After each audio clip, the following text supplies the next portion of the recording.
झा, संजीव झा, देखिए जैसे मैंने कहा ना, पार्टी का प्रवक्ता कितनी मेहनत करता है।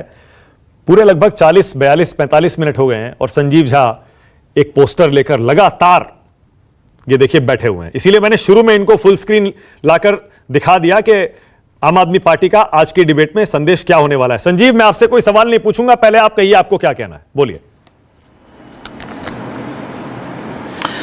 देखिए, मुझे लगता है कि तीनों बातें मैं जो आप सवाल बाकी लोग पूछा था मैं उसी के सापेक्ष में अपना जवाब दूंगा।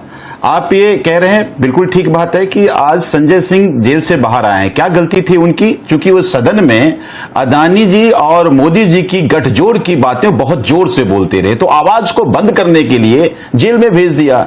लेकिन शेर को आप पिंजरे में बहुत देर तक नहीं रख सकते, और शेर को पिंजरे में रखोगे अगर तो बाहर निकलेगा तो और बड़ा हिंसक होगा। और कल शाम को उन्होंने फिर खुली चुनौती प्रधानमंत्री को दे दी। उन्होंने कहा कि भारतीय जनता पार्टी भ्रष्टाचार में डूबी पार्टी है।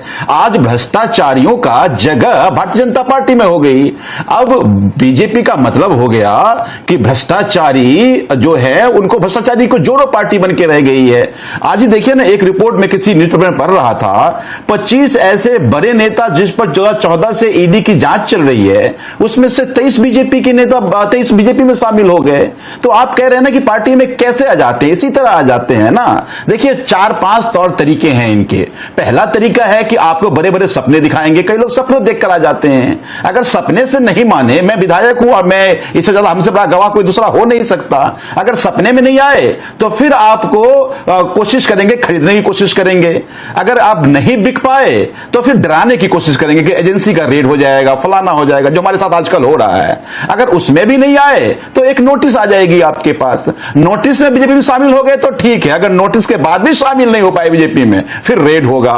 रेड के बाद भी बीजेपी में शामिल हो गए तो ठीक है, अगर रेड के बाद भी शामिल नहीं हो पाए तो फिर आपकी जगह जेल में है। यह भारतीय जनता पार्टी ने एक अपना तरीका इख्तियार किया है। अगर पीएमएलए की ही बात करूं, आप देखिए ना, क्या यह अजीब संजोग नहीं है कि जिस दिन 6:40 पे यह डेटा आया जिसमें सवाल जो पूछ रहा हूं, वो किंगपिन एक्साइज पॉलिसी का शरद चंद्र रेड्डी, जिसको बीजेपी कहती थी, उससे 60 करोड़ का चंदा लिया। वो डेटा एसबीआई पे आया और 7-10 में अरविंद जी के यहां रेड हो गया।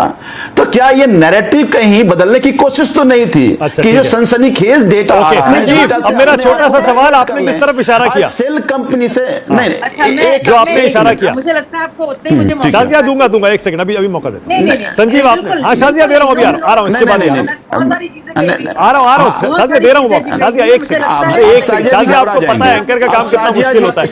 जरा 1 मिनट आपके पास आ रहा हूं, अभी आ रहा हूं। आपने बहुत वक्त दिया संजीव। शाजिया आ रहा हूं, आपको टाइम दूंगा, बिल्कुल फिक्र मत कीजिए, आपको पूरा टाइम दूंगा रिस्पॉन्ड करने का। 1 सेकंड रुक जाइए, बस 1 सेकंड।